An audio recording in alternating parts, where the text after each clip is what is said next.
What's going on, my broskiis? My name is Toadski, back again, here to bring you guys yet another One Piece Treasure Cruise video. This is actually the last of the GARP challenges that I need to complete to get all my Chopman missions done. I do need to do the original 15 ones, but in terms of using all the types against all of the other GARP challenges, this is actually the final one I need to do, which is awesome. And, I needed to do a quick team, and I was looking through some of the quick legends, and I thought it would be a really cool idea to go ahead and use Timeskip Luffy for this mission. For those of you who are unaware, Timeskip Luffy was one of the biggest releases in Treasure Cruise history.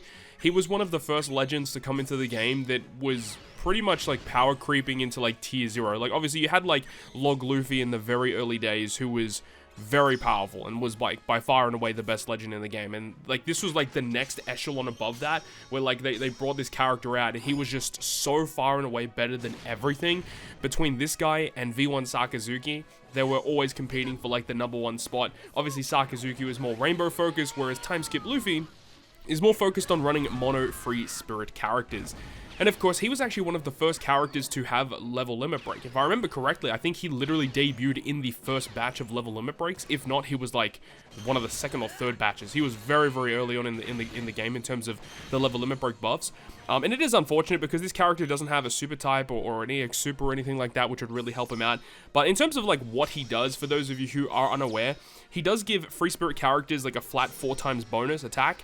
He gives 20% damage reduction. He grants 1000 healing at the end of every turn.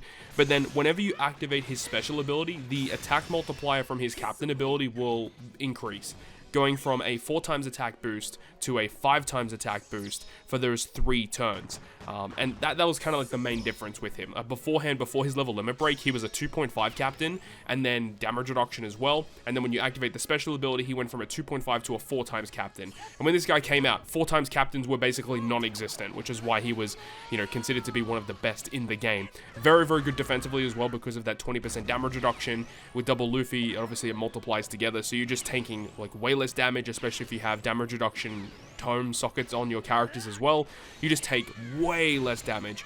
And then the special ability of this guy, very, very interesting, where he would make quick dex and side slots beneficial for 3 turns. He does massive damage to one enemy, and then, well, what he does now is that he does a defense down to the enemy, and then gives you a 1.75 times defense down conditional boost, and a 1.75 times attack boost to your free spirit characters, all of that lasting for 3 turns. So if you have to stay on a boss fight for multiple turns, his special ability is very, very good for that, but of course in a lot of circumstances, you're not staying on boss stages for a long time. So it is a bit obscure.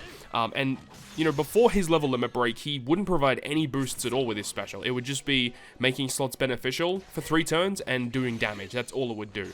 But still, being able to grant a lot of beneficial slots for those 3 turns, and during those 3 turns, he gets the buffed captain ability, which is why back in the day, he was just so powerful. And Free Spirit had some pretty good units as well. You had the Ivankov, which provided even more bulk, which, bulk characters were way more important back when this character first came out. Because they didn't have these massive multiplier specials that would allow you to just destroy bosses. You had to be very diligent in terms of how you actually navigated through content. Mini boss stages would actually be very difficult to deal with because damage was actually a big problem back in the day. But considering how powerful characters are now, the way that they basically circumvent these issues and make content more difficult is by having a crap load of debuffs where you have to have very specific units to counter content. So, it's just crazy how much the game has changed where, back in the day, it was more about the fact that we didn't have enough damage to kill bosses despite the gimmicks being pretty, easy to deal with. But nowadays, the HP is not really a problem at all. It's more about just dealing with all the gimmicks. That is where things kind of go wrong. And honestly, if they did go back to not having to deal with as many gimmicks and just focusing on, dealing with the gimmicks and then trying to do as much damage as possible, that would be way more fun. I think a lot more people would enjoy the game, and it would actually allow the game to be more accessible to the casual audience, as there's just not many gimmicks to deal with, as you can see here with the earlier GARP challenges where they're just super easy. There's just not a lot of gimmicks you have to deal with. Some of them have very specific things to deal with, in the Eneru here, the final boss stage can be very annoying because of the what do you call it, the stun debuff, the fear debuff.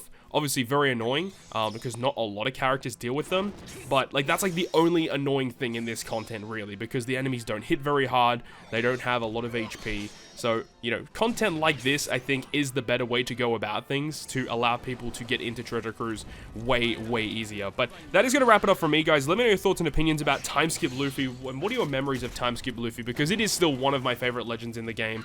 It was obviously a very, very big time on the YouTube channel when we eventually pulled him during the 2nd anniversary. Crazy. That was 8 years ago, man. Crazy. Anyways, hopefully you enjoyed the video. If you did, make sure to go ahead and leave a like. And if you want to stay up to date with all the content I post, including more One Piece Treasure Cruise content, make sure to hit the subscribe button down below.